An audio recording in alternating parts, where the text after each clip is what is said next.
Hello, welcome to my channel healthy life. आज मैं आपको कफ खांसी ठीक करने के लिए एक्यूप्रेशर पॉइंट बताऊंगी। सबसे पहले तो फ्रेंड्स, अगर किसी ने मेरा अभी तक चैनल सब्सक्राइब नहीं किया तो चैनल को सब्सक्राइब कर लीजिए। साइड पे बेल का बटन होगा, उसको भी दबा लीजिए, जिससे कि मेरी आने वाली हर वीडियो की नोटिफिकेशन आप तक सबसे पहले पहुंच जाए।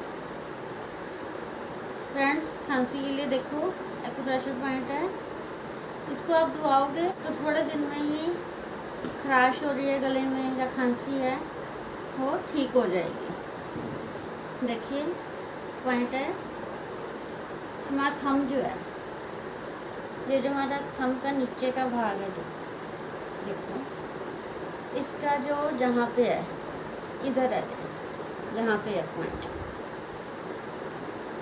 इसको हमने ऐसे दबाना है जहाँ तक, ये जो हमारी लाइन जहाँ तक दबाना है हमने,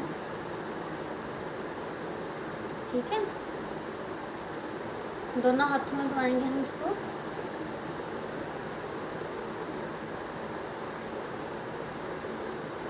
ओके, हमें इसको जहाँ तक दबाना है,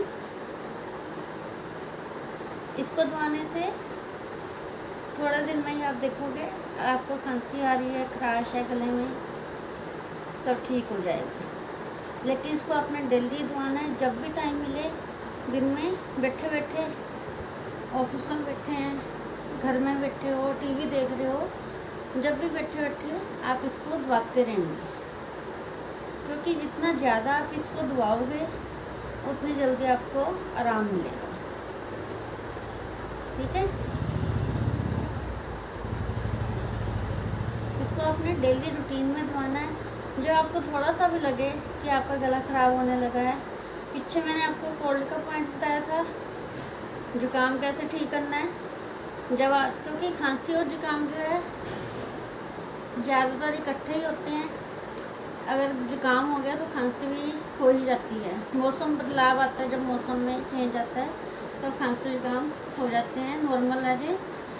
तो उस समय आपने इसको पूरा कोल्ड का पॉइंट भी दबा लो, कफ का भी, तो आपका खांसी जुकाम दोनों ठीक देंगे। फ्रेंड्स, अगर आपको मेरी वीडियो अच्छी लगी हो तो इसको लाइक और शेयर करना अपने फ्रेंड्स को, अपने फैमिली मेम्बर्स को, जिससे सभी को इसका लाभ मिल सके। अब मैं मिलूँगी आपको अपनी आने वाली नई वीडियो में। Thank you.